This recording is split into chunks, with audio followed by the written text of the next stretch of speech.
Ao final da terrível Guerra do Paraguai, os movimentos que lutavam pela República e o fim da escravidão se fortaleceram. As principais bases do governo de Dom Pedro II eram os produtores de açúcar. Grandes latifundiários, todos utilizavam a mão de obra escrava. No entanto, a produção de açúcar no Brasil já não estava lá essas coisas. Se encontravam em decadência há um bom tempo.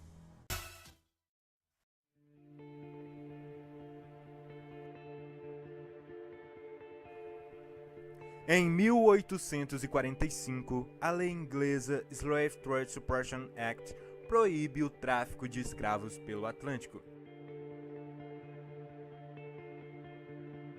o que tornou-se um grande problema para os escravocratas brasileiros, que ficaram com um déficit de mão de obra, e diante de todas essas dificuldades, o governo monárquico entrava em decadência. Que beleza!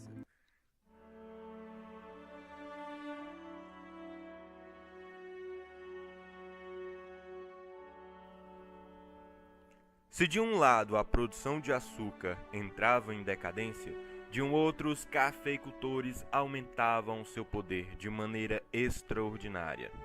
Os caras estavam ficando ricos pra cacilda. Entretanto, seus interesses não eram representados na Assembleia dos Deputados e Senadores.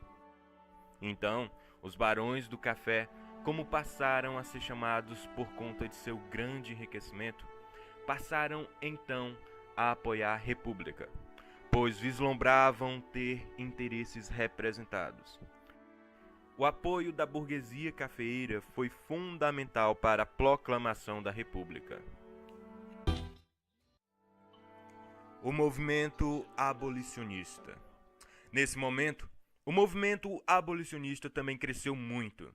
A luta pelo trabalho livre no Brasil tornou-se importante. E pressionado, o governo elaborou as seguintes medidas.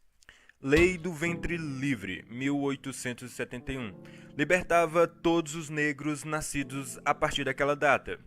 Mas, no fundo, essa lei não mudava muita coisa, já que as crianças permaneciam na condição de escravas até os 2 anos de idade.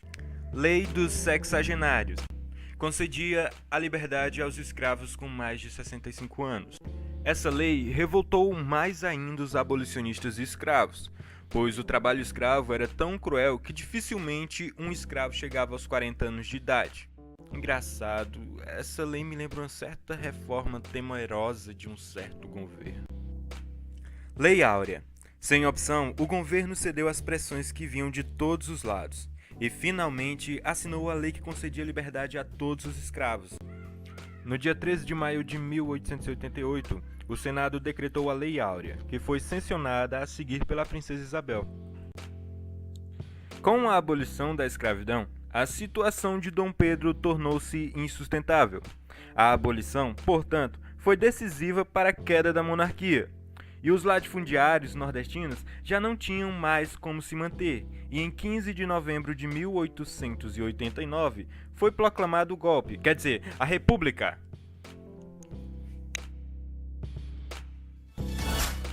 A questão religiosa.